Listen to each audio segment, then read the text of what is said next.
E acho que um sentimento que o investidor tem que evitar ao máximo é de rebeldia. Eu sei o que eu quero, eu sei o que eu faço, esses caras não entendem nada, vou comprar esse produto do jeito que eu quiser, da forma com que eu quiser. Essas decisões, a grande maioria das vezes, eu tive muito erro nessas decisões. Cara, estou falando que esses caras não entendem nada, eles estão ali pensando em milhares de investidores, não estão pensando em mim, eu vou comprar o que eu quiser, vou fazer o que eu quiser, do jeito que eu quiser. Gamecast! Bolsa de valores, sem mimimi, é da Clear.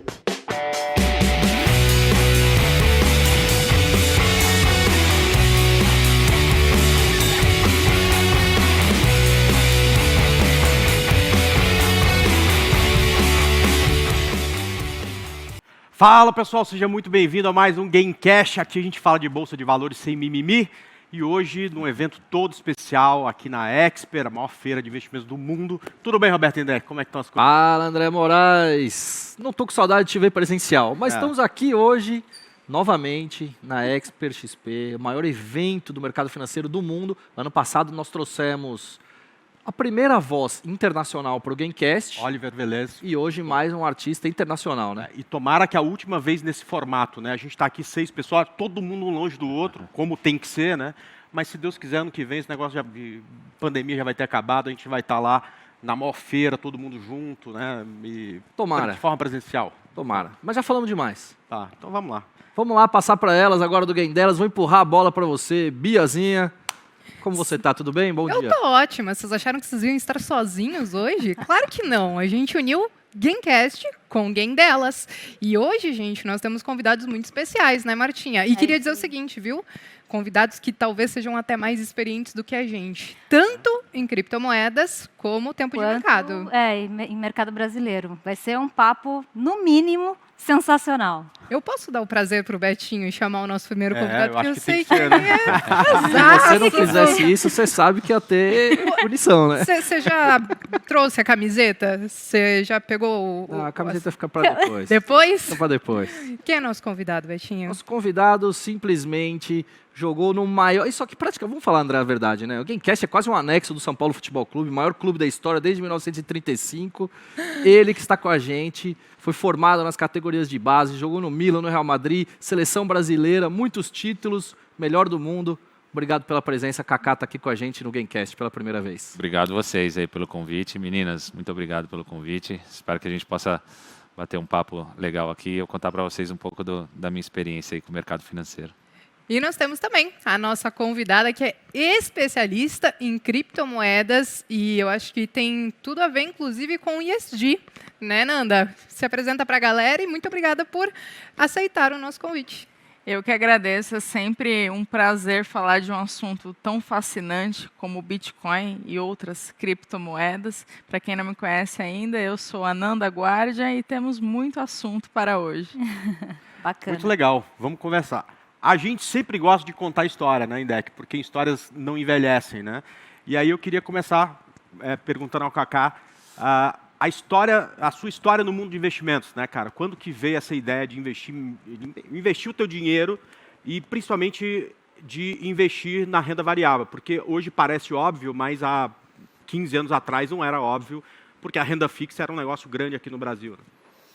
Bom, então vamos lá. Começa com meu pai. Meu pai, ele que cuidava de toda a minha parte financeira.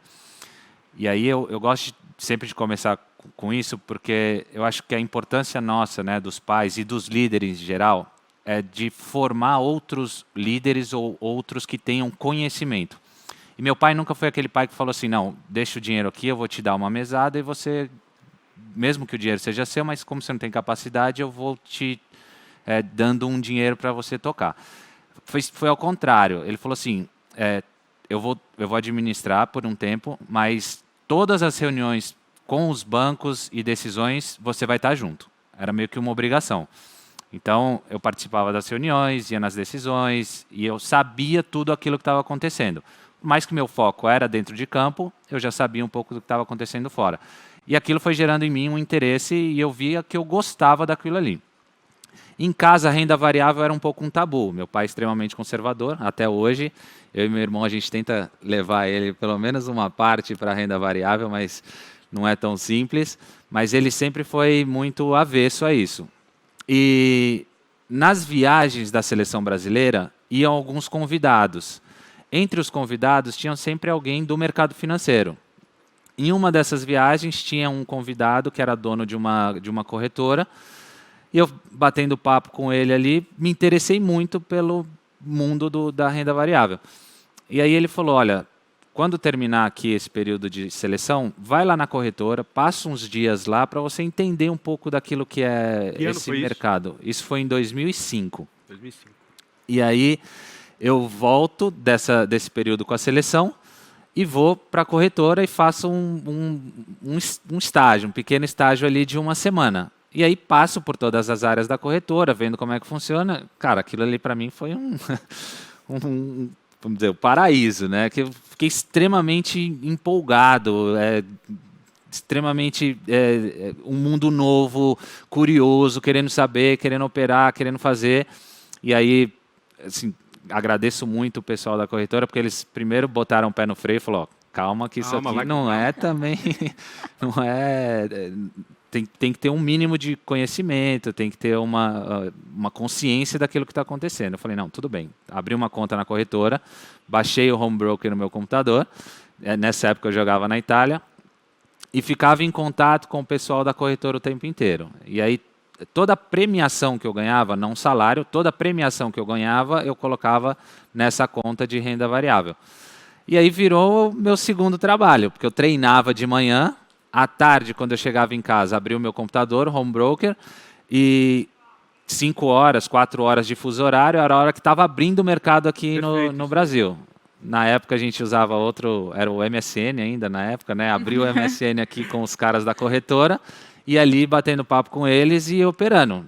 E ficava desde a hora que abria até o fechamento, e isso... Cara, isso durou, sei lá, uns 2 anos da minha vida, foi nessa... Legal, e isso era o início do home broker aqui no Brasil. Quer dizer, começou um pouco antes, né? Mas em 2005 você já tinha... Em 2001, 2002, quando eu comecei, era raro você ter internet a cabo, era ainda de escada, né? Em 2005 você já tinha isso, já era... Mas os home brokers eram aquele início, aquele começo, né? Você falou do MSN...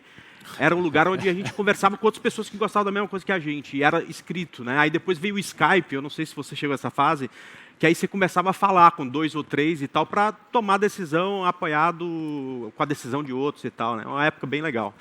Muito bom. Agora você falou uma coisa importante, né? Que hoje já está acontecendo muito, mas era muito raro na tua época, na minha época, que é dos pais, né, falarem sobre investimento para os filhos, né? Porque eu não tive aula nenhuma sobre isso. Depois que eu me formei, foi que eu percebi que, cara, sobrou um pouco de dinheiro aqui, eu não sei o que fazer com isso. Eu me formei em engenheiro civil, eu sabia construir uma ponte, mas não sabia cuidar do meu dinheiro, né? E hoje isso mudou muito, tem mudado, né? E eu acho que inclusive com muita ajuda do que a XP fez desde o seu início, a ajuda da Expert, né? Porque isso acaba entrando na casa das pessoas e gente que está... Minha filha com 15 anos chega para mim e pergunta como é que foi Hash 11 hoje, entendeu? E quer dizer, uma coisa... Eu nem fazia ideia do que era mercado de ações com a cidade, né? Então, acho que essa geração que vai vir vai estar muito melhor preparada para investir bem, né? Sim, acho que tecnologicamente o mercado evoluiu muito de 2005 para cá, tanto que a Nanda vai poder trazer... Eu chamo de Nanda porque ela já esteve em outros episódios, inclusive, do Gamecast. Íntima já, né? Já gravou, e também, assim, você quer aprender de cripto? Cola nela, entendeu? Então, a gente evoluiu a esse tanto de... Hoje nós estamos aqui com um quadro falando sobre criptoativos, criptomoedas. E, Nanda, eu quero saber de você, como você começou no mercado e o porquê você olhou para esse mercado, que muita gente que diz assim, é modinha, vai passar. É bolha, a bolha vai agora estourar. Estourou, nunca mais agora sobe, estourou, né? Bitcoin morreu, já deve ter morrido mais de 500 vezes aí, do jeito que a galera fala, né? Mas, então, assim como o André, também me formei em engenharia, no caso, fiz engenharia química, e era a mesma coisa, saber calcular o rendimento de um reator, mas não sabia investir, não via isso na faculdade. E aí, depois que eu já estava formada, eu trabalhei um bom tempo no Citibank, como engenheira mesmo, engenheira de dados. Então, eu era pessoa de TI, trabalhava com o pessoal de TI. Tem muito engenheiro no mercado financeiro que vai vai para esse lado. E aí foi quando já gostava de tecnologia, olhava, fazia código, desenvolvia. E fora isso, eu gostava de acompanhar o mercado financeiro, até do ponto de vista um pouco mais econômico, uma base de escola austríaca de economia, um conceito de liberdade econômica, esse tipo de coisa, isso sempre me interessou muito. E aí, quando eu descobri o Bitcoin, foi o melhor dos dois mundos, porque de um lado a gente tem a teoria monetária e econômica de liberdade de escola austríaca, e de outro lado a gente tem a parte tecnológica, a parte de ser uma moeda digital. Então, quando juntou tudo isso, eu falei, é agora. Aí larguei o banco, só trabalho com isso agora, já virou minha vida. Mas tem muita gente que diz que, quer dizer, não enxerga como moeda, olha muito como investimento hoje. Como que você acha que as pessoas deveriam começar a olhar para criptos? Pensar, não, eu quero investir para ter algum rendimento ou não, isso aqui realmente vai ser utilizado amplamente como moeda? Como que você enxerga isso? Eu acho que os dois pensamentos estão certos, porque mesmo a pessoa que não quer nem saber da tese do Bitcoin, de liberdade, de descentralização, não tem problema. Se ela quiser só ganhar dinheiro, fazer trade, alguma coisa, isso faz parte do mercado, qualquer mercado tem isso. Mas tem sim uma tese por trás, uma teoria por trás, aqui falando de desenvolvimento de moeda mesmo. E o Bitcoin, ele traz muito essa questão, mas é claro que a gente sempre tem que deixar uma expectativa um pouco mais contida, não pode exceder as expectativas, porque ele tem apenas 12 anos de existência. Surgiu aí em 2008, perante a crise do subprime. Então, em comparação com o dólar, por exemplo, que tem 200 anos de existência, o Bitcoin é uma moeda bebê.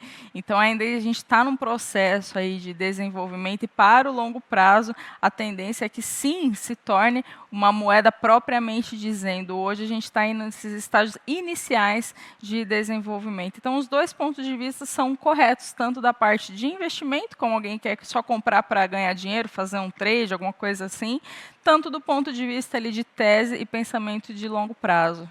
Posso fazer uma pergunta para ela? Claro, por favor. Claro. O que precisa acontecer para virar uma moeda? Eu acho que é questão de tempo, porque o sistema monetário ele depende de confiança. Até as pessoas falam assim, mas vai surgir uma outra moeda com uma tecnologia mais rápida, superior e tal.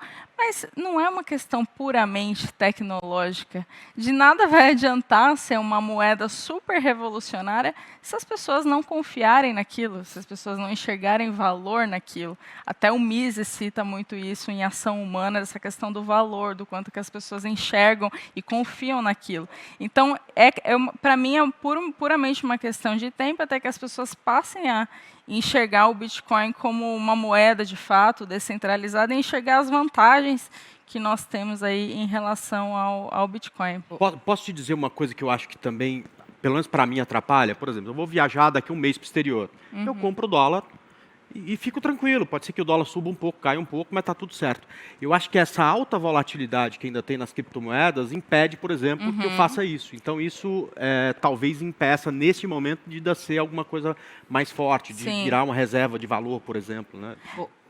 Cacá, até no meio esportivo agora, a gente tem visto várias notícias de que você convive muito, né, com atletas e ex-atletas, e muitos agora aderindo a receber parte do seu pagamento, do salário, em criptomoedas. Como é que você enxerga isso? É muito novo ainda? De que forma que você vê isso? Eu vejo, é muito novo, né? Assim como ela está falando que a moeda em si, a criptomoeda é muito nova, essa forma também é muito nova. Parte do pagamento do Messi, né? A gente tem acompanhado esse movimento do mercado ultimamente e tem se falado nisso, que parte do pagamento dele vai ser por criptomoeda. Eu acho que é tudo muito novo e acredito que é acompanhar para ver para que lado que vai caminhar, para ver se realmente vai ter o fundamento para que continue nesse caminho ou não, ou vai voltar para o pagamento normal, convencional. Mas acho que agora é acompanhar. E você, Nanda, como é que você enxerga isso? Você acha que é interessante, cada vez mais criptomoedas ganhando amplitude, escala, enfim? Com certeza, acho que quanto mais caminhos tiverem, melhor. Quanto mais fundos de investimento surgirem, mais pessoas, mais empresas colocando criptomoedas, Bitcoin, principalmente no seu balanço, quanto mais caminhos se abrirem, quanto mais pessoas tiverem interesse, melhor para sustentar aí uma tese maior de longo prazo. E eu achei interessante isso que o André falou sobre volatilidade. O Bitcoin é, sim, muito volátil. É o que eu falo para qualquer pessoa. Se vai comprar, coloque uma quantidade que você consegue dormir. Porque a pessoa, às vezes, coloca 100% em cripto, aí o negócio cai 10% num dia, a pessoa não dorme.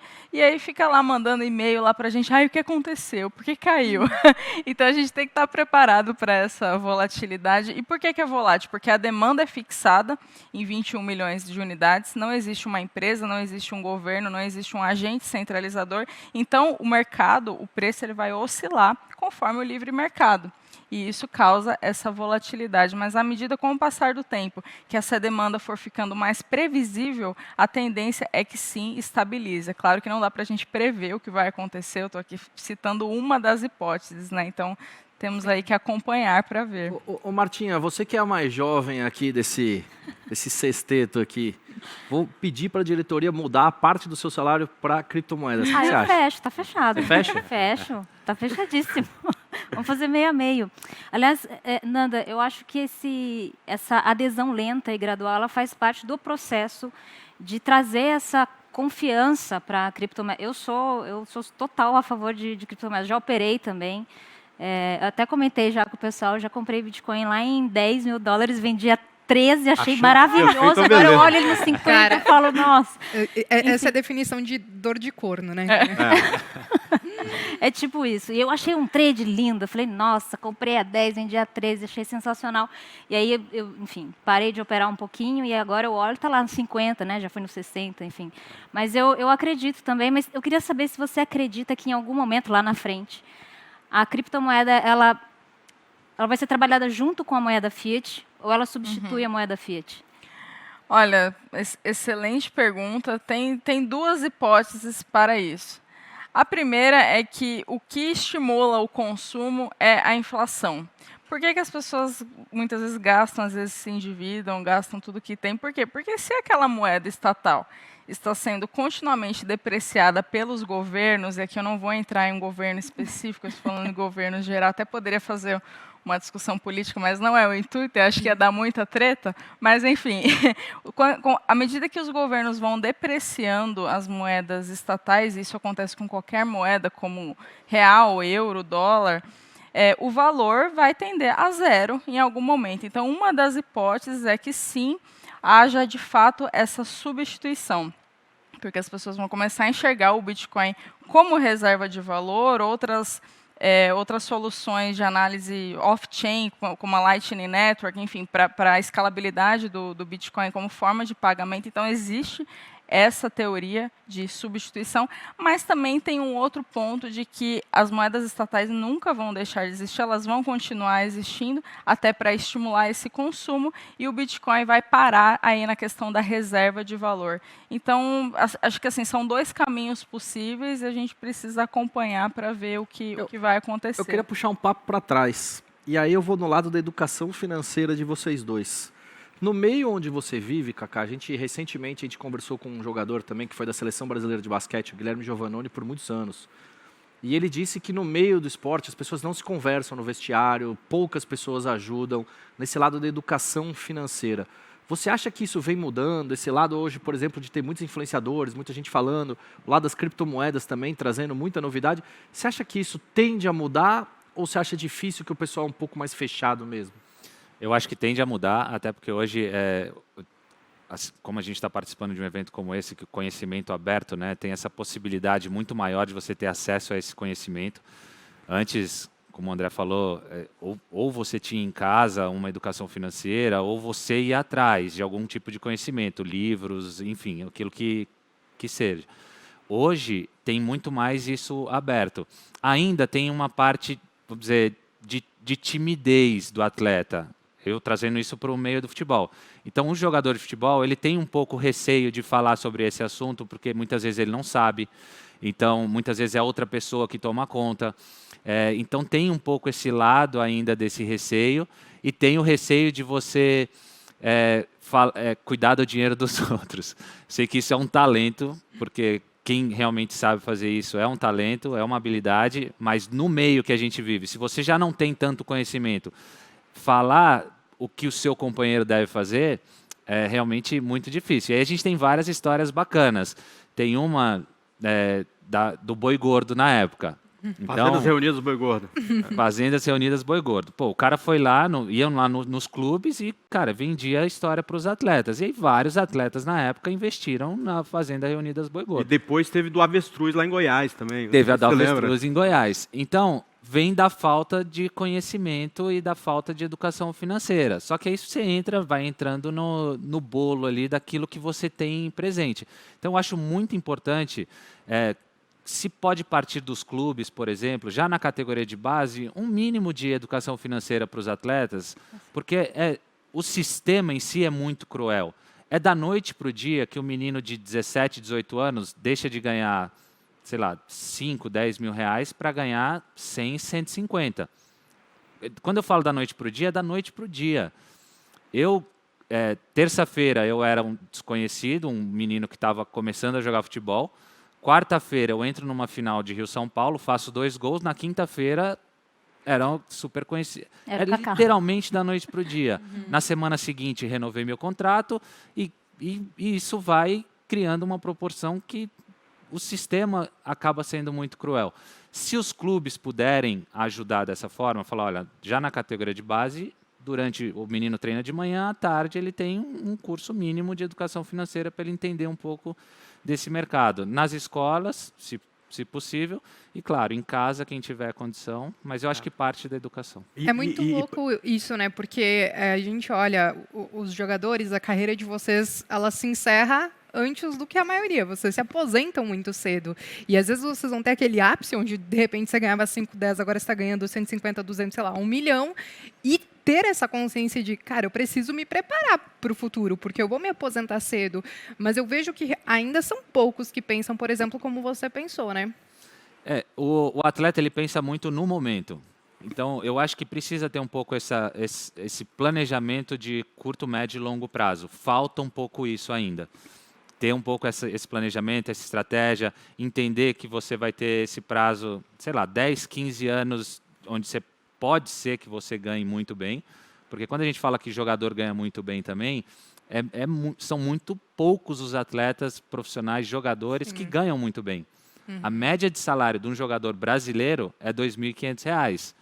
Porque você estende isso para todas as séries, B, C, D, atletas profissionais que jogam futebol.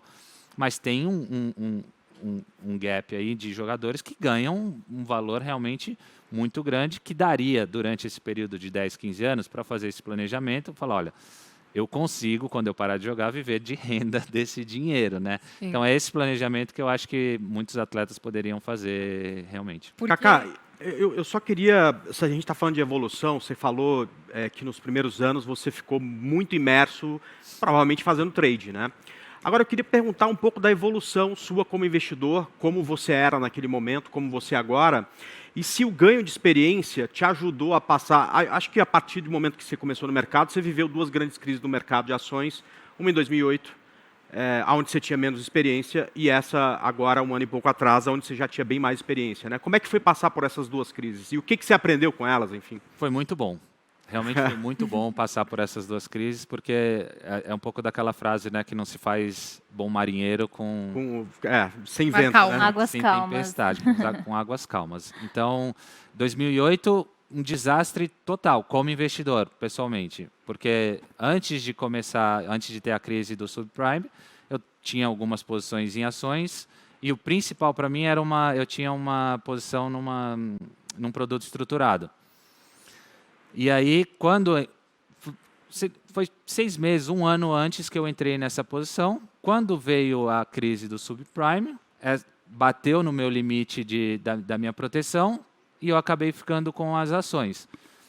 Naquele momento, desespero total. Sim, falta de conhecimento, falta de paciência, falta de experiência. Cheguei lá no banco, o cara me contou a história e falou, olha, aconteceu isso, chegou na sua proteção, você vai ficar com as ações, o valor da ação hoje é esse, 70% abaixo do que você tinha e tal. Falei, cara, vende tudo que tem aí, pega... Pior decisão possível, vende tudo que tem, traz meu dinheiro de volta e depois lá para frente a gente vê o que a gente faz. E aí, experiência, assim, paguei para aprender realmente, né? E aí vem essa crise que a gente passou ultimamente, e aí a posição completamente contrária. O que já estava posicionado, deixa lá, vamos ver o que vai acontecer. O que tinha de reserva, eu falei, agora eu vou entrar. Acho que é uma boa hora para entrar em algumas coisas, com paciência, comprando aos poucos e me posicionando.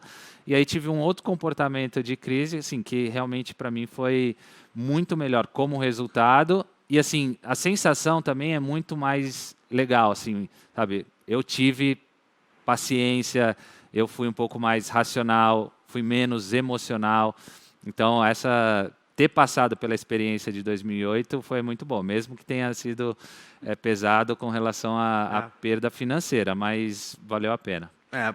Nanda, e crise nas criptomoedas é um pouco tem toda semana, dinâmica, né? Eu ia perguntar justamente. É um tweetzinho do Elon Musk ali. É toda semana, né? Mas deixa eu só contar que a gente começou a se posicionar com a minha filha em Hash 11 quando saiu o ETF aqui no Brasil. Foi no topo, né? Então eu falei, filho, ó, agora 20% da sua carteira vai ser isso, porque eu acho que para você que tá nova tem... Não, então tá bom, pai, vamos lá e tal, né? E compramos. Meu, tipo assim, o mundo viu e falou assim, compraram, né?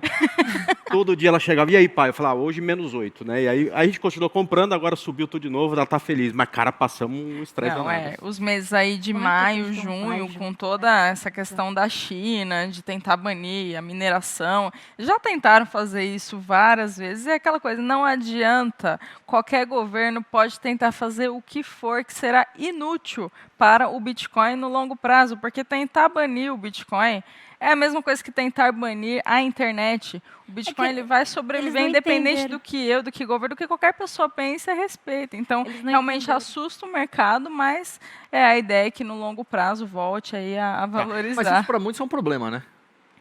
Você disse para o investidor... É a falta de regulamentação, de centralização. Na verdade, assim, aí vai muito do ponto de vista. Deixa eu só emendar, desculpa, até para entender um pouco melhor. Essa questão do Elon Musk, né, que tem sido agora muito recente, né? Cada tweet dele, ele movimenta muito. Então, o que se coloca é que são poucos players que movimentam esse mercado das criptos como um todo. E como ele não é regulamentado, parece muito mais um jogo de manipulação do que qualquer outra coisa, né? Mas aí, por exemplo, se o Bolsonaro falar alguma coisa, algum discurso mais polêmico, ou se o Biden falar também, vai afetar o mercado de tratando de criptomoeda, tipo assim, se o Bolsonaro falar alguma coisa, outro político, Biden, ou até mesmo o Trump, que era muito ativo no Twitter, ele falar alguma coisa, caía 1%.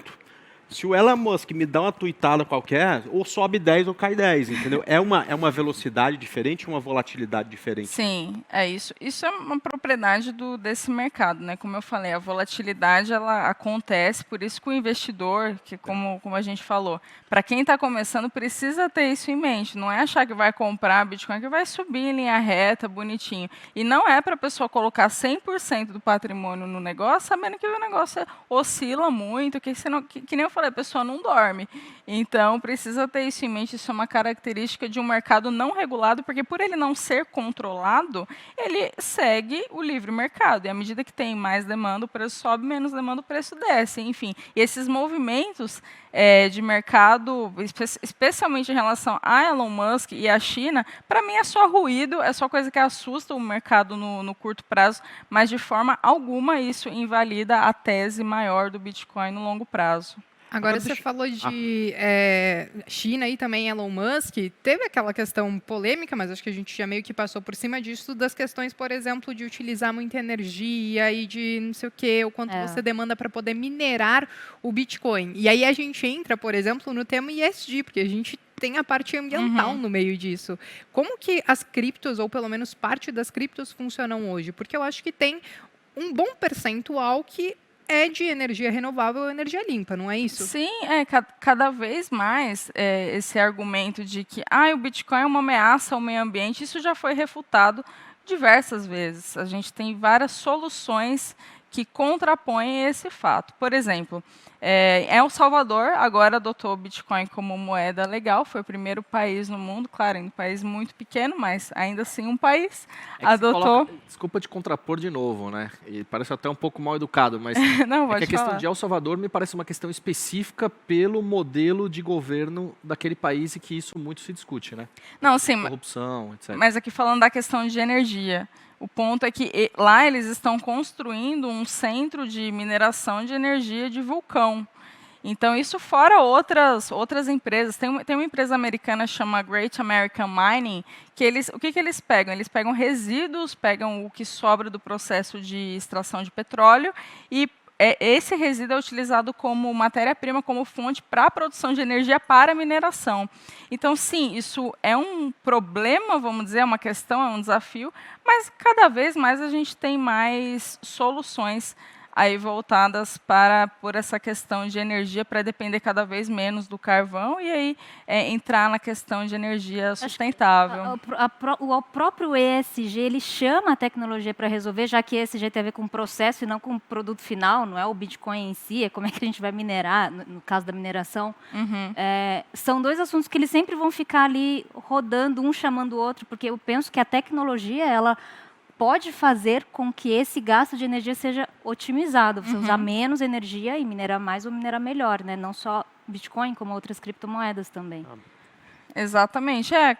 À medida que for desenvolvendo, a gente vai ter aí muitas soluções, tanto da parte energética de mineração, quanto da parte de escalabilidade do Bitcoin também, que muita gente encara isso como um problema, porque, por exemplo, se eu transferir Bitcoin para você, na blockchain, ela demora em média 10 minutos para ser processada. E isso, se a gente pensar, se o mundo inteiro resolver fazer isso no mesmo dia e horário, pode sobrecarregar a rede, fora que é impraticável. Imagina, você vai numa padaria, compra um cafezinho, fica lá 10 minutos para processar. Então, assim, existem algumas soluções para resolver essa questão da escalabilidade, mas seria uma expectativa irrealista nossa achar que o Bitcoin já seria hoje amplamente utilizado como moeda e amplamente adotado, porque é uma moeda muito jovem ainda. A gente está nos estágios iniciais de desenvolvimento de moeda, mas é aquela máxima, né? Quem chega primeiro pega a água limpa. Então, a gente tem que aproveitar esse momento quase que histórico aí na nossa vida como investidor e como pessoa também. O Kaká, conta um segredinho pra gente que ninguém está nos escutando. Você tem um pouquinho da sua carteira assim, de cripto, né? Não tenho ainda, né? Falo ainda, e aí é por falta de conhecimento mesmo, porque eu não tenho conhecimento dessa área. Eu sou muito reticente em fazer investimentos em áreas que eu não conheço. Tenho muita dificuldade, porque eu gosto de entender no mínimo aquilo que eu tô fazendo. Então, com relação à criptomoeda, ainda me faltam algumas informações para que eu tenha o conhecimento e a confiança, aquilo que ela falou de confiança, necessária para fazer esse passo. Mas acredito que vai acontecer em algum momento, eu só acho que não é agora. Mas você sabe que para minha carteira, eu também prefiro não ter, mas para da minha filha, que é muito nova, quer dizer, ela tem muito mais tempo para errar, eu já me sinto à vontade para ter uma parte dela, dessa carteira em criptomoeda. Minha filha tem 15 anos, então, mesmo que não tenha sucesso, que isso não vá para frente como a gente imagina, tem tempo para recuperar e outras coisas que estão ali vão rentabilizar isso e cobrir esse déficit que eventualmente teria. Agora, a gente está falando, a partir de agora, em diversificação, que a gente não tinha tocado nesse assunto, e eu acho que é muito importante, mesmo a diversificação de renda variável, né? Como é que você faz essa diversificação hoje? Você tem meio que segue alguma regra de X% do que você tem está em renda fixa ou X% em renda variável, isso aqui mais alocado a risco, isso aqui, por exemplo, num capital protegido, que hoje você tem essa possibilidade, ou não tem nada disso? Não, tem. E é muito legal a sua pergunta, André, porque eu fui vendo que é muito cultural essa questão de alocação, né, de porcentagem e tudo mais. Quando eu morava na Itália, o italiano é extremamente conservador, então é tudo muito mais voltado para a renda fixa do que para a renda variável. Quando eu morava na Espanha também, o espanhol é mais para o lado do italiano. Quando eu fui morar nos Estados Unidos, é completamente o contrário. Sentei com um cara na mesa um dia e ele falou, você pode mais ou menos me contar como é a sua carteira hoje? Eu falei, minha carteira hoje é 80-20. Aí ele falou, que bom. Porque é mais ou menos aquilo que a gente oferece aqui para a sua idade também. 80% de renda variável, 20% de... Não. É o contrário. Aí eu comecei a entender, tentar entender um pouco o porquê, né, que o americano pensava dessa forma, e entender um pouco mais do país, da cultura, e vi que para eles fazia muito sentido e que realmente, para a idade que eu tinha no momento e para a profissão que eu exercia, fazia muito sentido aumentar um pouco mais a minha exposição em renda variável. E aí foi quando eu aumentei um pouquinho mais. Então, hoje é basicamente um 60-40. Desses 60 de renda fixa, isso só mercado financeiro, né? Eu tenho uma parte também que é ações, desculpa, são imóveis, e tem uma parte que eu também gosto de novos negócios, né? Então, investir em outras áreas. Ultimamente, tenho investido bastante em private equity também. Não gostava muito dessa ideia de deixar meu dinheiro por muito tempo parado lá, mas comecei a ter um pouco mais essa aptidão para deixar uma parte mais reservada para um investimento um pouco mais longo prazo, mesmo que ele fique um pouco mais engessado, para que eu tenha uma rentabilidade um pouco maior para frente. Enfim, é um pouco das variações e da diversificação que eu tenho feito. Ô André, até falando em diversificação, Bia, aproveitando, ontem eu fiz um post falando disso. A gente tem Selic quase indo para 7,5, né? Pelo menos que o Boletim Focus falou nessa semana. Alguns economistas acreditam que vai até mais. Bitcoin voltando para os $50 mil. A gente tem inflação, 12 meses, 9%. A gente tem, olha, a quantidade de oportunidades. A gente tem várias ações que muita gente está considerando barato na bolsa. Diversificação é que eu acho que é o caminho mais importante para todo mundo, principalmente no Brasil, considerando o número de oportunidades que a gente tem, né? Eu falei a respeito disso nessa semana que passou também. E eu fiz um comparativo, por exemplo, que a nossa Bolsa de Valores, a gente viu uma alta significativa do ano passado para cá, porém, não adianta, às vezes você vai olhar um cenário macro, você vai ter um estresse um pouco maior, e aí nessas últimas semanas a gente viu ela caindo, às vezes em doses homeopáticas, às vezes nem tanto. E eu fiz um comparativo, porque lá fora, quando você olha o mercado norte-americano, dos Estados Unidos, recordes de alta. A nossa bolsa ela acabou zerando os ganhos, CDI por hora ainda está ganhando da renda variável, então essa diversificação ela faz todo sentido. E Bitcoin acho que mais de 65%, 70% desde enfim, não sei do início do ano e tal. Então essa diversificação ela é fundamental, porque às vezes você vai ter uma ponta que vai estar indo melhor e às vezes outra que vai estar ali mais ou menos, mas que às vezes pode ser uma oportunidade. Agora, você diz que você acompanha o mercado ali mais ou menos diariamente, olhando as cotações, ver como é que está tudo. Essas últimas semanas, você começou a mapear alguma coisa ali? Poxa, tipo, caiu, isso aqui é oportunidade, você carregou um pouquinho mais? Então, o que eu faço, eu realmente, diariamente, tento ver a abertura e fechamento do mercado. Olho a minha carteira.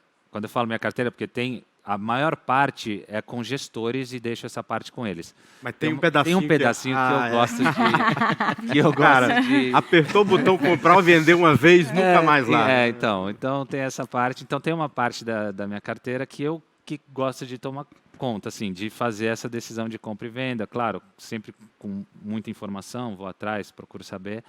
E eu tenho uma lista de 50 ações que eu fico monitorando. A grande maioria são grandes empresas. Aqui no Brasil, Cacá? Tenho duas listas, uma do Brasil e uma global. Você separa por volatilidade ou interesse? Separo pelo tamanho da empresa, que eu gosto que sejam grandes empresas realmente. Para ter liquidez na hora. Para ter liquidez e ter todo esse... E também ter essa confiança de que se o momento estiver ruim, de que eu estou sentado numa grande empresa. Então, tenho essas duas listas e mensalmente eu atualizo algumas informações dessas empresas e aí fico ali vendo o que tem de oportunidade. Aí bate um alerta para mim ali, aí eu vou atrás de informações para saber o motivo daquela ação estar naquele valor, por que caiu tanto, para aí poder decidir se você usa análise de fundamentos para tomar decisão ou tem um pouco de gráfico também? Tem um pouco de gráfico, tem um pouco de informação, né, das últimas 52 semanas, máxima, mínima, um mínimo ali de informação, para depois eu ir atrás de outras informações para saber os reais motivos da queda, da possível subida, volta e tudo mais, para poder tomar a minha decisão. Tem algum setor que te chamou a atenção nas últimas quedas? Agora que a gente entrou no negativo do Ibovespa, que a gente entregou o ano, né? A gente estava bem para cima e a gente, nas últimas semanas, vem caindo bem. O Ibovespa fez topo e não fez fundo ainda. Algum setor te chamou a atenção? Bom, tem o setor financeiro, que eu gosto bastante. Teve uma queda aí razoável no... Tá bombando hoje, hein? O setor financeiro? Bom, Então, é o setor Tá que, ok. que ligou o alerta. Ô, Cacá, olhando essa questão de Obrigada. oportunidades, a gente tem falado muito, de novo, voltando para a diversificação e olhando o mercado internacional, né? As oportunidades que você vê aqui no Brasil, em função desse cenário político, ele é sempre incerto, né? Pelo menos desde que a gente se conhece por gente aqui, e pelo que todo mundo fala de passado maior. Estados Unidos, você conviveu lá há alguns anos, Itália, Espanha também. As oportunidades que você olhava no dia a dia, elas são diferentes ou não? São oportunidades e ponto final, eu vou ter que aproveitar aqui. Não, são muito diferentes. É muito diferente de acordo com o país e até aquilo que eu falei antes, né, de acordo com a cultura. As coisas na Itália são muito mais lentas para acontecer. O italiano ele é muito mais conservador. O italiano ainda olha muito mais a parte imobiliária do que a parte financeira.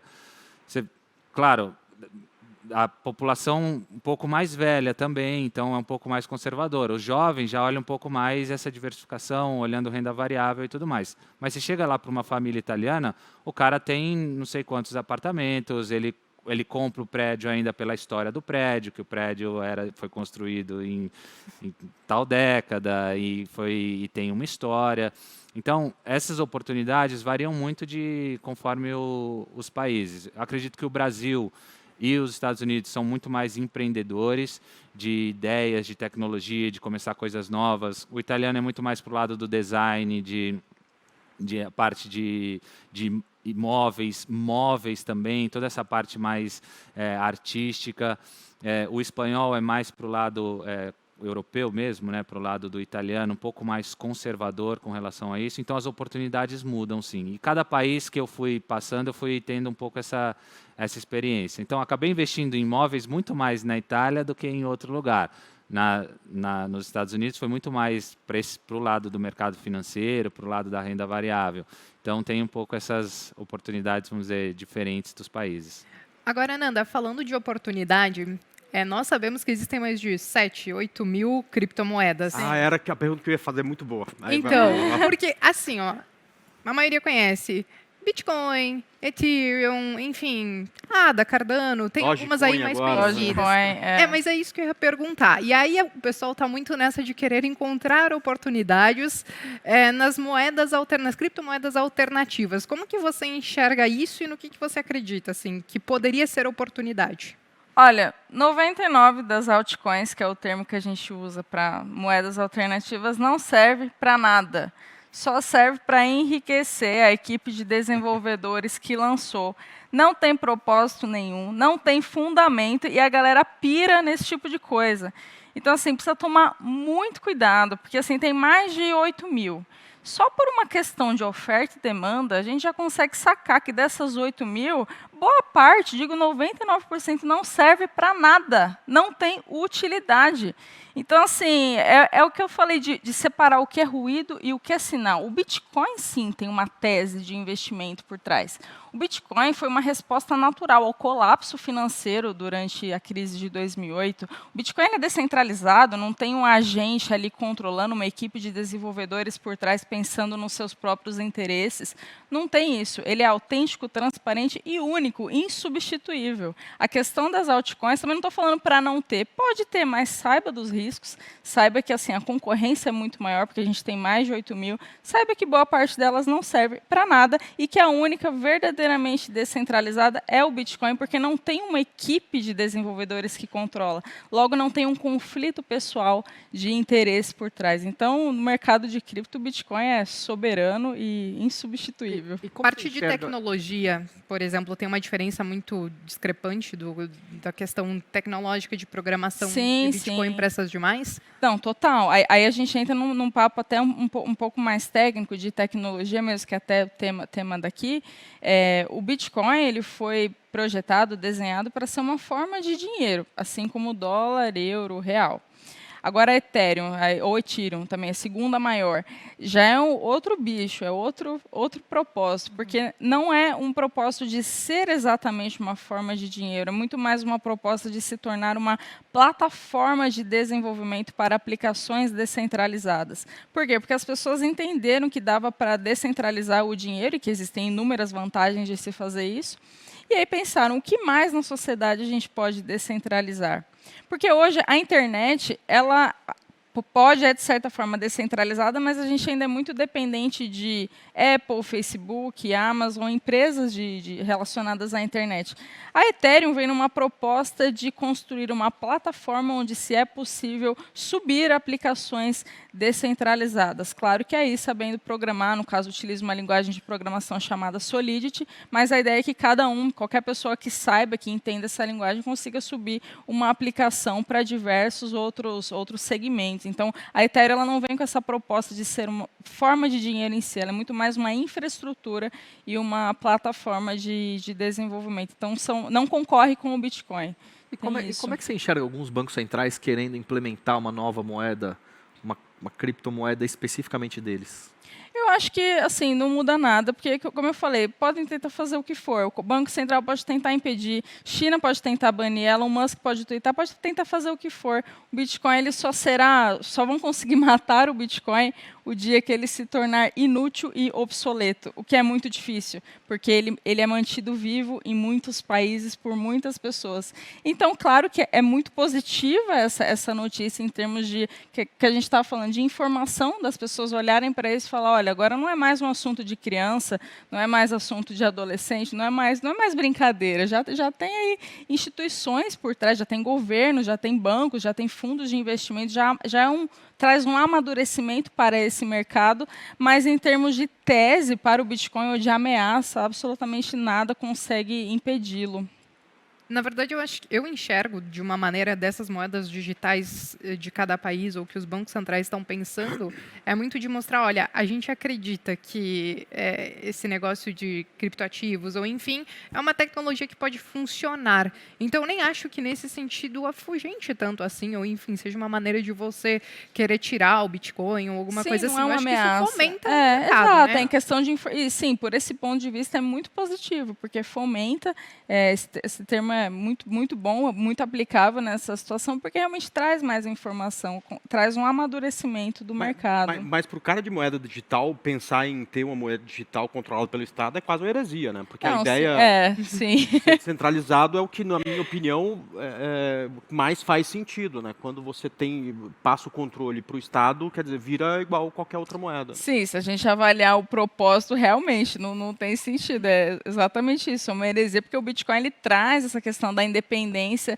de agentes políticos, o que é uma força, é uma vantagem. Quanto menos a gente depender de agentes políticos, melhor. Mas, de toda forma, é interessante que tenha aí essa informação, que as pessoas passem a enxergar esse mercado, e até é o que eu falei de abrir caminhos, né, da pessoa que às vezes nunca ouviu falar, não conhece, às vezes vê uma notícia, alguma coisa de uma entidade, um fundo de investimento, uma instituição, pode abrir caminhos para entender, de fato, a tese do Bitcoin. Agora, Ananda, o Kaká que ainda não tem cripto, porque está estudando. Né? Ainda não tem. Nós temos algumas opções de ETFs na nossa bolsa de valores. Você acha que, por exemplo, é válido, às vezes, começar por aí para tentar sentir a volatilidade? E com quantos % o Kaká vai começar? Eu acho que essa notícia dos ETFs e diversos fundos também de investimento, ela é muito positiva de forma geral, porque, como eu falei, abre caminhos. E para quem às vezes tem um perfil um pouco mais conservador, não se sente muito seguro, tem muitas dúvidas. Tem que ter conta em outra corretora que você não conhece direito. Às vezes não tem tempo de abrir, não sabe a hora certa de como. Para quem quer facilidade, é um caminho, sim.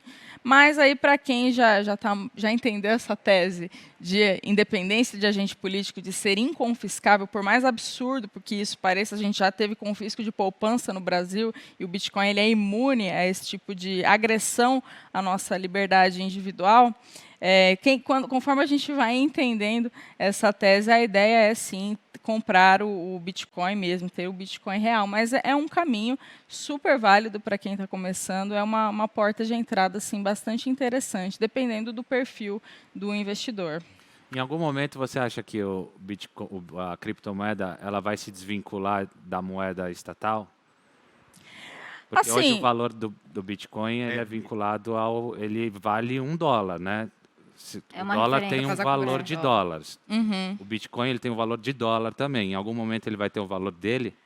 Eu acho que é uma questão de referência mesmo. Aí entra naquilo que a Martinha tinha perguntado, do que vai acontecer com as moedas estatais. Tem 2 caminhos. Tem o caminho de continuar existindo por essa questão de inflação, que é o que impulsiona a inflação, quer dizer, que é o que impulsiona o consumo, porque se tem inflação, se tem depreciação da moeda, é muito mais tentador gastar aquele dinheiro do que poupar e investir.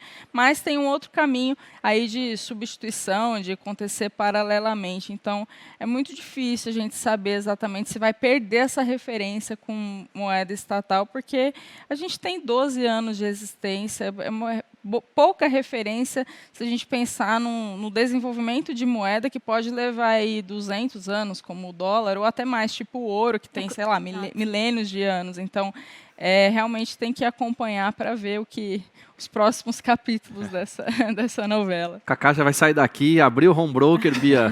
Comprar um Bitcoin. O ETF é uma boa, hein? Acho que É uma boa. É o primeiro passo legal, é o primeiro passo muito legal. Aliás, a gente está falando de tecnologia aqui, né, nesse espaço.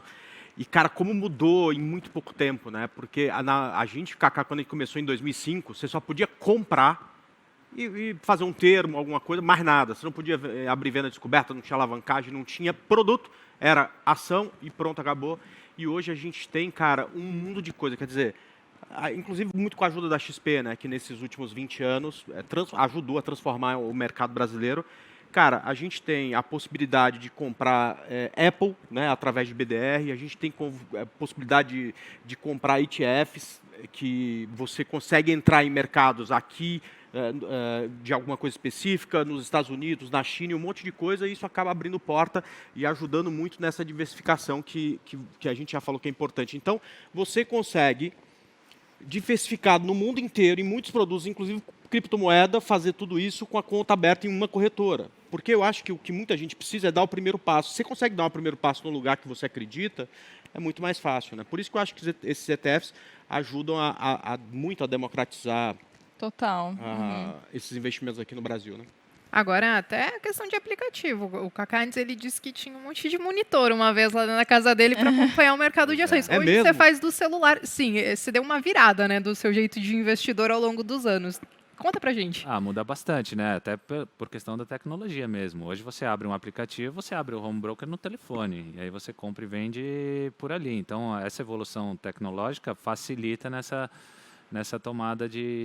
agilidade de tomada de decisão. O que não pode acontecer é que isso faça você tomar decisões precipitadas muitas vezes, né? Porque essa facilidade também faz com que você tome decisões às vezes não tão fundamentadas e conscientes. Então, é usar realmente a tecnologia a nosso favor. Mas mudou bastante. Mas uma coisa que é muito importante para quem gosta de trade de mais curto prazo é a parte emocional, né?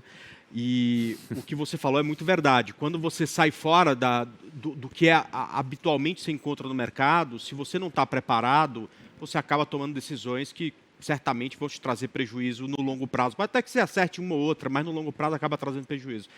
Você tem uma rotina que você criou que te impede de, por exemplo, ficar mal emocionalmente? Ou se você está mal emocionalmente, você não abre a operação? Tem alguma coisa que te ajuda a manter a cabeça no lugar, assim? Eu posso só complementar a pergunta dele da rotina que você tinha antes de fazer o que você faz hoje. De quando você tinha a central da NASA dentro da sua casa, de como você operava o mercado há uns anos atrás e o porquê você foi mudando para o seu jeito de investir hoje e como isso, falando dessa parte psicológica, inclusive, agregou para a sua carteira de investimentos. Bom, fundamental é a experiência. Realmente a experiência desses anos de mercado e ver aquilo que funcionava e o que não funcionava para mim. Então, não acho que tem certo e errado. Tem o que funciona e não funciona para você, né? Funciona e o que não funciona. Exatamente. Então, acho que é muito importante, quando está começando a investir, você ter muita consciência do que você quer. Porque o que não dá para você um dia ser um day trader, um dia você querer montar uma posição a longo prazo. Claro, você pode variar, pode, mas que você seja muito consciente de ter esse planejamento. Então, no começo, para mim, era muito essa questão mesmo de day trade. Comprava a hora que abria o mercado para vender na hora que antes de fechar, para ver ali aquela diferença, para ir ganhando. E aí fui vendo que um dia eu ganhava, outro dia eu perdia. A hora que eu ia somar no mês, eu falei, cara, não bate a conta. Está batendo essa conta aqui. Então, deixa eu mudar. O que realmente eu quero? Então, outra coisa que eu acho muito importante para o investidor é ter objetivos. Assim, olha, eu quero investir meu dinheiro por tanto tempo para para ter tanto de rentabilidade para consumir alguma coisa, mesmo que seja uma viagem, uma casa. Eu acho muito importante ter essas etapas para que você não fique um investidor meio sem propósito. No sentido, eu não sei quando eu vender, eu não sei quando comprar, porque eu não sei o que eu vou fazer com isso. Então, tem um pouco essas coisas definidas. Eu gosto de definir para cada investimento o quanto eu gostaria e o que eu gostaria de fazer com aquilo, com aquela rentabilidade que vai me trazer. Se é reinvestir, se é gastar em alguma coisa, se é tirar umas férias com a minha família, enfim. Ter um propósito para aquele investimento. E aí, essa parte de experiência me ajudou nessa parte emocional que o André está falando. Para mim, toda a parte de fundamento e racional é importantíssima, mas essa parte emocional, no meu caso principalmente, é o diferencial. Então, hoje também, com um autoconhecimento meu maior, eu sei o dia que eu estou mais agitado, mais ansioso. Hoje não é dia de comprar, o dia que eu estiver mais calmo, mais tranquilo, mais fundamentado, aí sim é o dia para eu fazer as minhas operações. Então, isso para o dia a dia, né, do mercado, isso muda bastante, porque tem um dia que você está um pouco mais irritado, mais ansioso e, cara, vou comprar. E acho que um sentimento que o investidor tem que evitar ao máximo é de rebeldia. Eu sei o que eu quero, eu sei o que eu faço, esses caras não entendem nada, vou comprar esse produto do jeito que eu quiser, da forma com que eu quiser. Essas decisões, a grande maioria das vezes, eu tive muito erro nessas decisões. Cara, eu estou falando que esses caras não entendem nada, eles estão ali pensando em milhares de investidores, não estão pensando em mim, eu vou comprar o que eu quiser, vou fazer o que eu quiser, do jeito que eu quiser. E aí depois me arrependi várias vezes. Então, esse sentimento de rebeldia é um sentimento que eu tento evitar ao máximo. Eu acho que a melhor qualidade que um trader, um investidor pode ter é a humildade, né? Porque você tem que escutar muito, ouvir muito, porque toda vez que a gente acha que a gente sabe mais do que o outro, a gente toma uma paulada que é uma... Ai, nem gosto de lembrar. Né? Até nessa questão de humildade, de escutar os outros. Na Espanha e na Itália, acho que principalmente, porque você jogou com times e jogadores que eram do mundo inteiro. Tinha alguma conversa em algum momento sobre o lado das finanças? Não o que cada um estava fazendo exatamente, mas sobre o mercado financeiro e que vocês conversavam sobre esse mercado de ações, enfim, essas situações? Muito pouco, no geral. Acabava ficando um pouco mais os grupinhos, né? Então, na época que eu joguei na Itália, no Milan, tinham muitos brasileiros. Chegou uma época que tinham 7 no grupo. E aí a gente acabou fazendo um grupo de investidores. Cada um tinha a sua conta aberta e a gente ficava brincando ali de comprar e vender ações. Então, tinha eu, o Dida, o Serginho e o Leonardo na época. Quem que era o melhor trader ali? Cara, o mais legal era zoar o outro quando dava errado. Então, essa era a nossa maior diversão, né? Mas foi um período muito legal, assim, porque a gente dividia opiniões e cada um enxergava de uma forma diferente. A questão da perspectiva é legal, né? O jeito que o cara está enxergando aquela situação diferente da sua, que entra essa questão da humildade. Então, foi um período bacana, mas era mais com os brasileiros, porque a gente olhava muito para o mercado brasileiro. Quem são o jogador mais trader, assim, que você conheceu, que vocês gostavam de brincar? Até hoje, o Dida o Dida era muito mais tímido, né? Um cara muito mais reservado, mas virou um grande trader aí. Precisa trazer o Gamecast, hein? Vamos trazer ele pro Gamecast. Ó. Pode ir atrás que... E para quem não sabe, para os mais jovens que estão escutando a gente, o Dida é um dos principais goleiros do mundo, jogou muitos anos no Milan, seleção brasileira, e infelizmente num timinho da Marginal lá, né, Bia? Vou fazer uma pergunta bem específica para o Kaká. Lá no comecinho, o seu pai era mais conservador, você se interessou pelos trades mais de curto prazo. Então, você teve a sua fase, que a Bia comentou, as telas da NASA na sua frente, e era basicamente análise técnica, porque curto prazo é isso. Isso. Como é que você começou estudando? O que você viu? Onde você buscou isso aí? Porque lá atrás era mais escasso, bem mais. Foi basicamente livros. Então, tem um livro que eu gosto muito e recomendo sempre, que é O Pai Rico, Pai Pobre. Maravilhoso. Claro que já é um clássico, mas foi por onde eu comecei. Então, todas as vezes que eu posso indicar para alguém começar, eu gosto de indicar esse livro, porque ele traz não só parte técnica, né, que é muito superficial, mas ele traz um conceito sobre dinheiro que eu achei muito interessante. Então eu parti desse livro e aí depois você vai buscando informações. O período que eu fiz de estágio, eu chamo de estágio dentro da corretora, foi fundamental, assim, foi muito importante. De você ter na prática aquele conhecimento, porque a teoria é muito legal, mas se você não trouxer isso para a prática, fica muito difícil de você tomar as decisões da forma correta, porque é completamente diferente. Então você traz a teoria, basicamente, é trazer nomes para aquilo que você faz ali na prática. Você dá um conhecimento e uma consciência daquela situação. Então, eu acho muito importante você ter esse balanço. Não ficar só na teoria e não só também na prática. Eu acho importante ter esse mix. Agora, Aliás, uma recomendação. Você que está aí começando, pensando em investir, esse livro Pai Rico, Pai Pobre, de um autor chamado Robert Kiyosaki, fala de um negócio chamado A Corrida dos Ratos. Procura isso na internet, lê, que isso vai provavelmente te ajudar a mudar a relação que você vai ter com o seu dinheiro. É isso aí, que provavelmente é isso que te pegou no livro, foi o que me pegou. Foi exatamente o que me pegou. E aí, quando eu li aquilo ali, traz aquilo que eu falei da teoria, trouxe a consciência de que eu estou vivendo isso aqui. Exato, eu sou um ratinho desses aqui. Correndo atrás do dinheiro. Então, como é que eu faço para sair disso aqui? E aí, por isso que eu gosto de trazer esse livro, porque ele traz esse conceito que para mim foi muito rico realmente. Agora, Nanda, a Marta ela trouxe um pouquinho dessa questão da análise técnica e claro que você pode utilizar muito ela para entender se alguma coisa está caro, está barato, não sei o quê. Você consegue utilizar algum tipo de estudo, seja de análise técnica ou parecido, por exemplo, para olhar para uma criptomoeda e entender aonde que ela pode chegar, se está caro, está barato? Sim, existe um tipo de análise pouquíssimo praticado aqui no Brasil, mas muito comum lá fora, chamada análise on-chain. O que é análise on-chain? Porque, só voltando aqui no conceito do Bitcoin, da blockchain. A blockchain ela é um conjunto de dados históricos desde o primeiro bloco, desde a primeira transação do Bitcoin até hoje. A gente tem tudo isso registrado, transparente e aberto para qualquer pessoa visualizar. O fato de ser transparente e aberto faz com que esse conjunto de dados possa ser interpretado por nós. Então, é isso que a análise on-chain faz, interpreta tudo o que aconteceu na história do Bitcoin referente aos movimentos de compra, venda, armazenamento e mineração de Bitcoin.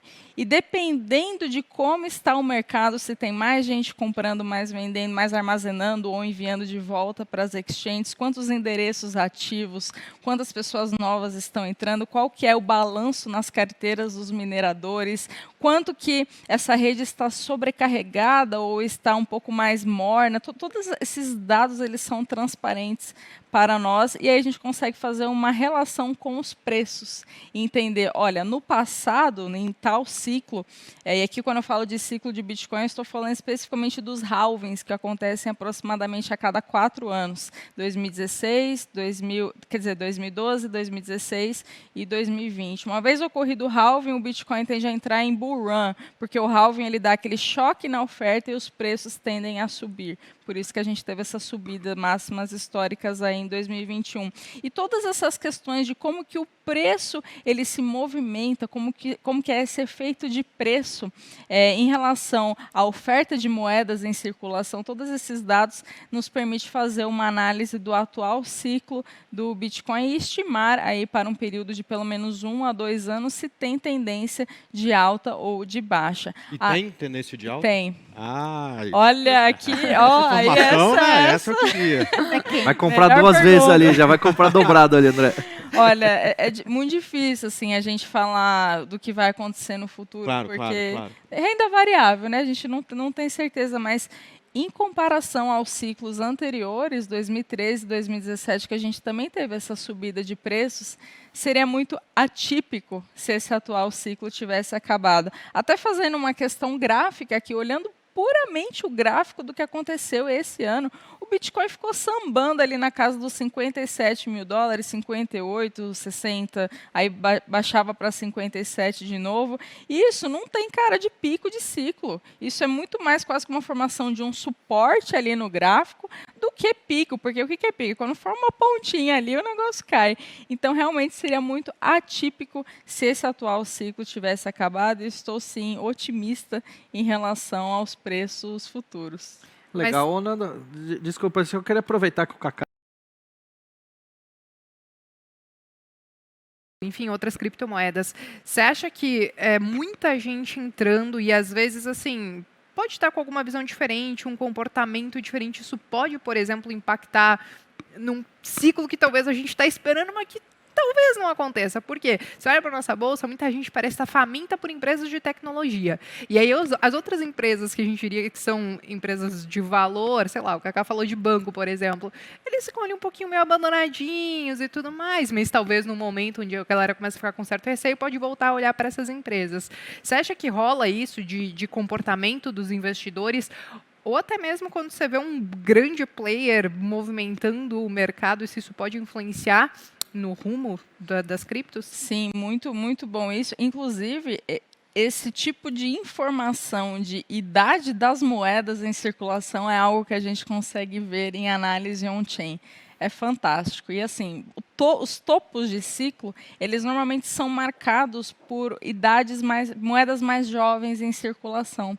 Por quê? Porque é o momento que todo mundo quer comprar na alta, quer comprar no pico. Isso é característico. Então, isso é até um sinal de alerta para quem faz essa análise. Porque, opa, se as moedas em circulação são muito jovens, se entrou muita gente, pode ser um sinal de topo, pode ser que venha a correção. Então, esse tipo de análise de relação, idade de moedas em circulação, quantas moedas ali mais jovens estão entrando com o preço, é algo que a gente também precisa ficar atento. Claro que não tem uma única variável, isso tem que olhar o máximo de indicadores de on-chain possível, mas sim, esse movimento acontece, faz parte do mercado. Tem muita gente que vai naquela emoção, que é o que a gente estava falando de ir na emoção, compra na alta e aí depois tem que esperar um pouquinho até voltar nos preços. Nanda, desculpa. Não, vai lá. Só pegando o gancho Claro. na pergunta da Bia, vocês têm mapeado quanto dos investidores investem em criptomoeda? Porque ela falou hoje de 4 mil CPFs na Bolsa. Você sabe 4 milhões quase. 4 milhões de CPFs na Bolsa. Você sabe que esses 4 milhões estão basicamente investidos em ações ali. Quanto desses 4 milhões estão investidos em criptomoeda? Deve ser mais de 4 milhões hoje já, né? É porque assim, não dá para a gente quantificar exatamente por várias razões. A primeira é que o Bitcoin ele é descentralizado, então tem gente de fora. E esses dados on-chain, eles são referentes ao Bitcoin em si, à blockchain do Bitcoin. Então, pega a gente independente do país, todos os dados ficam armazenados lá. E o segundo motivo que não dá para a gente quantificar exatamente é que uma mesma pessoa ela pode ter múltiplos endereços de carteiras. Então, como que você vai saber se aquela pessoa, aquele CPF tem, sei lá, 5 carteiras, quantas carteiras são ativas, ou então gente que perde Bitcoin, acontece muito, né? A galera esquece a senha e perde. Teve um amigo nosso que esqueceu por quase 10 anos, achou, valia uma fortuna, né?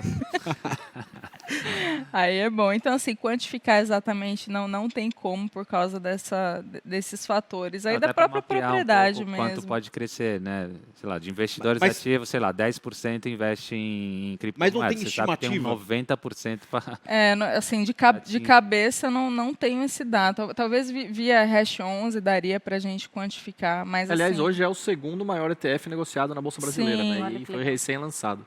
eu vi até uma matéria que é um dos investidores de maior interesse no momento, agora até por conta dessa alta. Então, tudo que é relacionado à B3 a gente consegue quantificar exatamente, mas o que for aí relacionado à blockchain em si, ao Bitcoin, como ele é descentralizado, como tem múltiplas variáveis, não daria para a gente dizer um número exato. Eu não sei se continua assim, mas em 2019, quando a gente comemorou 1 milhão de CPFs, a galera que investiu em cripto já chegou muito antes. Acho que quando a gente chegou em 1 milhão de CPFs, tinha ali uma estimativa de mais de 1,5 milhão de pessoas que já investiam em criptomoedas. Então, era um mercado que estava maior. Mas agora eu realmente não sei se isso ficou até hoje, porque a nossa bolsa ela cresceu bastante também, né? Ô, Andrezão, você sabe que a gente está chegando no final do programa Puxa vida, E né? hoje tem uma produção ativa aqui, né? Então, fica a dica aí, hashtag para nossa produção, que está sempre dormindo nos nossos episódios. O pessoal que está bem acordado, chamando atenção no ponto eletrônico, falando bastante. E aí, como é que fica as considerações finais? Por favor, pois é, eu tava faça as pensando honras nisso da agora. casa. Bom, as considerações finais... Agora, você está falando de... Você faz 120 programas que você faz a mesma coisa. Só isso. Não, a gente sempre fala, pergunta de projeto, o que tem para o futuro, fala das redes sociais dos convidados, né?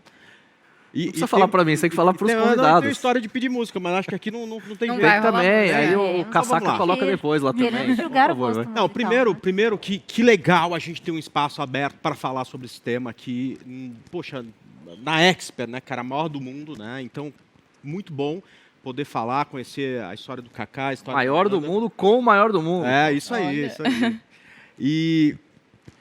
Bom, a gente espera que vocês tenham gostado também. A gente queria, Kaká, o pessoal que quer entrar em contato, você falasse das suas redes sociais, depois a Nanda também. Pessoal que não te conhece, É, quer seguir né? suas redes É. sociais. Que não te segue, né? Bom, eu tive a felicidade de todas as minhas redes sociais serem @Kaká. Então, Olha.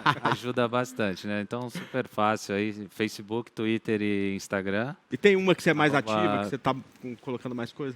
Não, procuro estar ali alimentando todas elas, que na verdade acabo não alimentando muito, porque depois que eu parei de jogar, acabou um pouco essa parte de performance, né? Que era muito vinculada às minhas redes sociais, acabou ficando um conteúdo. Aí eu falo bastante de futebol, que é o que eu realmente que eu mais gosto e acredito que é o que eu mais entendo, e acabo indo mais para esse lado do esporte. Ô, Kaká, você falou sobre os times falarem sobre educação financeira, você podia puxar essa frente aí com É. os seus colegas Não é? nas suas redes, viu? Você tem voz para isso, né? E Bom, conhecimento acima de tudo. É, eu acho Aí. que por esse lado seria mais fácil. Como eu falei, eu tenho muita dificuldade em aconselhar investimentos para os meus amigos por ter presenciado, né, essas crises daí do boi gordo que eu vi gente oferecendo e tal. Então, mas por esse lado da educação financeira, eu acho que eu topo esse desafio em Bacana. ajudar a trazer um pouco mais de conhecimento e educação para os meus companheiros atletas aí. Olha, quem sabe nascer no projeto XP. Hein? Vamos. Nanda, suas redes sociais, onde as pessoas te encontram, onde Aliás, as pessoas... antes da Nanda, eu queria agradecer ao pessoal da Levante que nos cedeu gentilmente a presença da Nanda aqui com a gente hoje. Gente, Boa. muito obrigada pelo convite. É sempre um prazer falar desse assunto. Eu ficaria aqui até amanhã, porque tem muita coisa ainda para gente falar. E quem quiser me acompanhar, o Instagram, @NandaGuardia, onde eu sou mais ativa. Redes sociais do Gamecast, @GameCastOficial. É isso, produção? Que eu nunca E também sempre temos sei. Game Delas Game oficial Delas. agora, viu? É. Bom, vamos lá, para os dois, né? Para os dois. Quando vocês estão lá fazendo, o Kaká fazendo trade, a Nanda fazendo as análises, o que vocês gostam de ouvir? Coloca a música, que é a hora que sair o podcast, vai tocar essa música no final. Cara, eu gosto bastante de música em geral. Acho que música tem muito a ver com futebol, né? Tem essa Sim. parte. Então tem o lado aí brasileiro do pagode, do sertanejo. Fala minha língua, tá vendo, André Moraes? Falou minha Então, língua Eu agora. pediria uma música do Thiaguinho, que é um cara que eu sou fã, sou amigo e gosto bastante. E quando eu tô ali, é uma música que traz uma alegria, uma felicidade que ajuda bastante. Legal. Nanda. Aliás, A música? tava escutando ontem uma parte do Tardezinha. Fantástico. Para quem Não, nunca assistiu Tardezinha no Maracanã. No Maracanã. Esse aí Maravilhoso, esse é fantástico. maravilhoso. Escutei ontem, aliás. Por favor, Nanda, Nanda. pode puxar o lado do rock, a gente Aquela, deixa. aquela... A gente deixa. A gente deixa. O André também fica feliz. Pode puxar o lado do rock. Gente, eu sou mais do heavy metal. Então Eu é vou ótimo. escolher Highway to Hell do AC/DC para combinar com todo esse Não dá pra mercado comparar, aqui. né, Kaká? Combinar. Pelo amor de Deus, né, cara? Chegando no jogo ali, com os instrumentos. Pô, chegar o Rogério pagode Ceni, Ah, rock, não, né? se fosse o com Rogério esse Ceni, ia DC tá com a lá, gente. pô. O Rogério Thiaguinho. ficava excluído. Eu posso dizer que o Rogério ficava Lógico, no pô. cantinho do vestiário, porque Ele era do rock? o Rogério. Nossa, Ele é. Ah, aí você rock bota essa pesado. música, você entra na pilha no. O Rogério, no na campo. concentração, ele fica com a guitarra ali tocando. Ele toca, né? Toca um pouquinho, canta e ficava ali no rock Não só gosta, Focado. como tem talento. Tem talento. No Aliás, caso, eu só gosto. Rogério Ceni no finalzinho da carreira, principalmente no jogo de despedida dele, tocou Hell's Bells, você deve conhecer. Eu só conheço essa música do rock também. inteiro por causa dele. Só que aqui eu tenho que Excelente. revelar que depois da Copa de 2002, a gente foi campeão, né? Em 2002, voltou e direto eu e o Rogério, a gente foi disputar um torneio pelo São Paulo, que era a Copa dos Campeões, lá no Nordeste. O Rogério só escutava revelação no... Maravilha, bom Converteram. Tem aquele lado. Ele teve o lado dele, o pagodeiro. que bom. Legal. que bom. Então é isso, né, pessoal? É isso, Muito matamos, bom, Andrezão. Valeu pelo pato. Você tem que Meninas, falar para aquela câmera lá, se despedir do pessoal, hein? Muito obrigado. Espero que tenham gostado. Um abraço e até o próximo Gamecast. Obrigado, Expert. Obrigado, XP. Até mais. Tchau, tchau. Obrigada, Obrigada, pessoal. gente. Até mais. Prazer, até mais. Gamecast. Bolsa de valores sem mimimi é da Clear.